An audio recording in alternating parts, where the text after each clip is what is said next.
Welcome to our channel. Today we how to cancel your Calendly account, full guide step by step clearly. To cancel your Calendly account, start by signing in to your Calendly account on the official website. Once logged in, navigate to the top right corner of the page. Click on your profile icon to access account settings. In the drop-down menu, select Account Settings. Scroll down until you find the Subscription section. Here, you will see details about your current subscription plan. Locate the option labeled Cancel Account or Cancel Subscription. Click on this option to initiate the cancellation process. A prompt will appear asking you to confirm your decision. Read the information provided to understand the consequences of canceling your account. If you are sure you want to proceed, confirm the cancellation.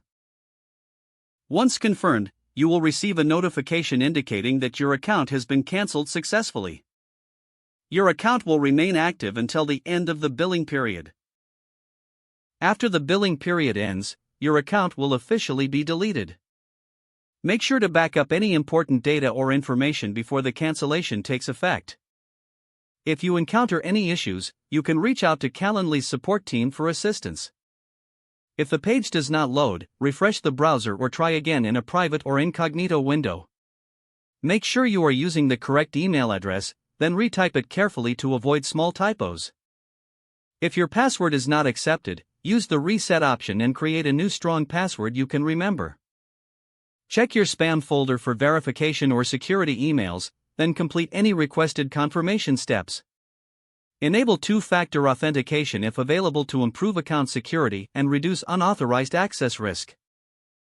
After signing in, review your profile details so your contact information and settings are accurate and current. If you see an error message, note it down and try again after restarting your device and internet connection. Log out when you finish, especially on shared devices, to keep your account and payment information secure. If the page does not load, refresh the browser or try again in a private or incognito window. Make sure you are using the correct email address, then retype it carefully to avoid small typos. If your password is not accepted, use the reset option and create a new strong password you can remember. Check your spam folder for verification or security emails, then complete any requested confirmation steps.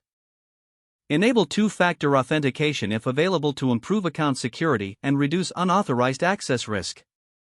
After signing in, review your profile details so your contact information and settings are accurate and current. Don't forget to like this video and subscribe to our channel for more step-by-step tech guides.